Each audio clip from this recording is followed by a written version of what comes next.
এখন আর ১০-১২ নয়, ৩ থেকে ৪ ঘন্টায় পাওয়া যাচ্ছে জ্বালানি তেল। এতে খুশি হলেও চালকরা চান আগের মতো ১৫-২০ মিনিটের মধ্যে তেল পেতে।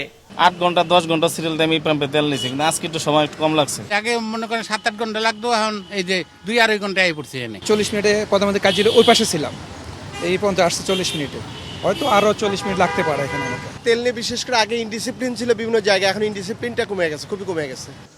তবে সব পাম্প চাহিদা মতো তেল পাচ্ছে না ডিপো থেকে, যেমন মহাখালীর সাউদার্ন পাম্প। গতরাত ১১টার পর অকটেন শেষ হয়ে যাওয়ায় পাম্প বন্ধ রাখতে হয়েছে।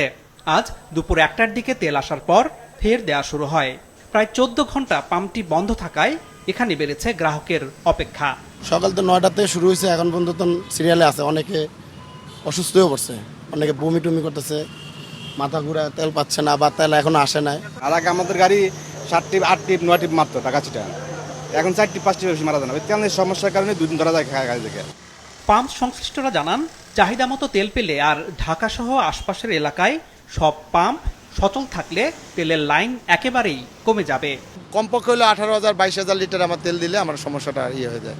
এই আর আগে তো পেতাম আমরা 27,000 লিটার। ঢাকা শহরে বা আশেপাশে যাদের সব জায়গায় যদি তেল দেওয়া ধরে, তাহলে মানে প্রেশারটা আরও অনেকটা কমে যাবে। ঢাকার বাইরের পাম্পগুলো যদি না খোলা হয়, তাহলে ঢাকার বাইরে যে গাড়িগুলো আছে সব গাড়িগুলো ঢাকার ভিতরে আসে, আইসা ওরা সিরিয়াল দিয়ে তেল নেয়, এবং কি রেন্টাকারের গাড়িগুলো তেল নিয়ে ওরা ঢাকার বাইরে বেশি দামে বিক্রি করে। এই কারণে সিরিয়ালগুলো দীর্ঘ হইতেছে।